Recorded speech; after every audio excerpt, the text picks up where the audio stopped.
its size will be very small, as you know. So what is the application and types of nanomaterial and how to apply it in medicine and electronics field? So now we are discussing on them. So here we are to discuss about the nanomaterial particles. Nanomaterial particles are defined by their size, which is from 1 nanometer to 100 nanometers. So nanomaterials is a very minute particles which are not visible by our naked eyes, which is only visible by some microscopes, higher level microscopes. So nanomaterials include many various topics as well as medical engineering and quantum physics. Quantum physics is a core and integral part of nanomaterials, as we have seen in many sci-fi movies where we have learned. I have learned personally about the nanomaterials from many sci-fi movies, about learning about quantum physics, quantum realm, which is a very fantasy thing, but we cannot say it's totally fantasy, but it might be true as well, but still no, it has not been proven. So nanomaterials are like very small particles, as I said, which can be fitted into different positions, which can change the molecularity and the structure of atoms. They can change the molecularity and structure of atoms. What are the types to prepare the nanomaterials? Nanomaterials can be produced by using two approaches. First approach is top-down approach. In this method, bulk material is break down to make nanomaterials. The second approach is bottom-up approach. In this approach, molecules and atoms are combined to make nanomaterials. The atoms, the small atoms are combined to form a molecule as a clusters. After that, the nanomaterials will form from the cluster type. Each approach has its own advantage. In top-down approach, it is easier to produce nanomaterials in large scale, and in bottom-up approach, it is easier. It provides a better structure control to make nanomaterials. Okay, good. So the nanomaterials, it's a very good properties like optical property, electrical property, and also because of the surface volume ratio is very high comparative to other material in the nanomaterial.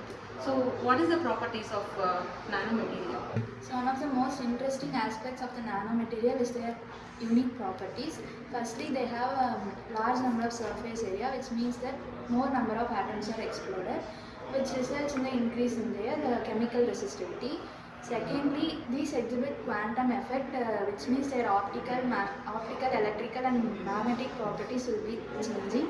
For example, gold nanoparticles, they tend to appear in red or purple color, but usually it will be in yellow.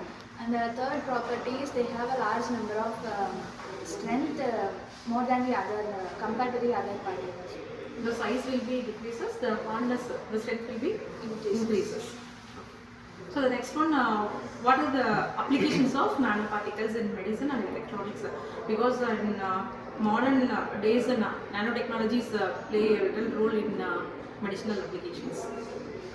Coming to the applications of the nanomaterials, we have came across many nanomaterials in our daily life, which includes medical field, and electronic field, textiles, every field. In particular, if we are going through the electronic field, we came across the folding mobiles, curved displays, Samsung Fold, Flip, these mobiles. These mobiles, the displays are made from the AMOLED display, which are the LED displays, which are also nanomaterials. The LEDs are nanomaterials. They are made in a flexible layer, so that no damages can be occurred in these displays. So, I say this is a nano thin film. Yes, okay. Nano thin film technology. Okay. The nanoparticles, the LEDs are around 1 to 100 millimeters, so they are considered as nanomaterials.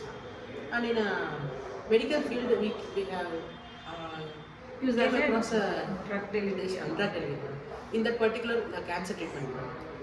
In cancer treatment, we can't the traditional methods of the medicine delivery is by the oral one, but we are not sure about if the medicine is directly cured that cancer.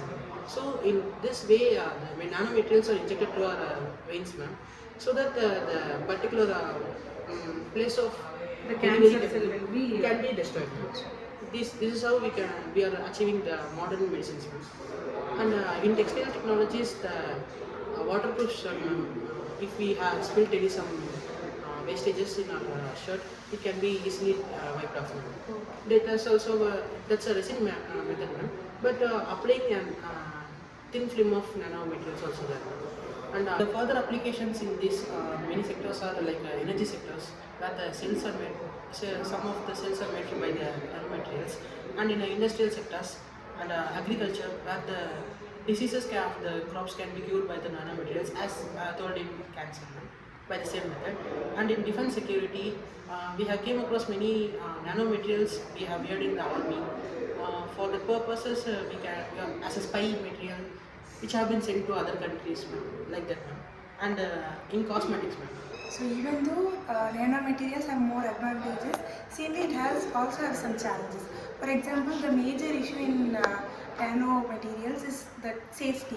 So since the nanomaterials are very small, so we can people unknowingly they can intake it. So like it goes into human body and which causes some damages like environmental impact. So another one, the major thing is cost efficiency. So making a nanomaterial is more cost efficient. So with the help of advanced machines and technologies only we can make nanomaterials. So using that, they are it's difficult to make it. So since these are the challenges. So however, scientists are ready, like they're planning to overcome all these challenges. And looking at the future, nanomaterials have more huge potential. They can improve in medicines, electronics, and energy and environmental protection. So in conclusion, nanomaterials are changing the world of science and technology. If we use them responsibly, we can change the world in a better way. So nanotechnology is growing very rapidly. So the understanding of nanomaterials, it's for science and technology, how the science and technology is very evolving in our real world problems like that.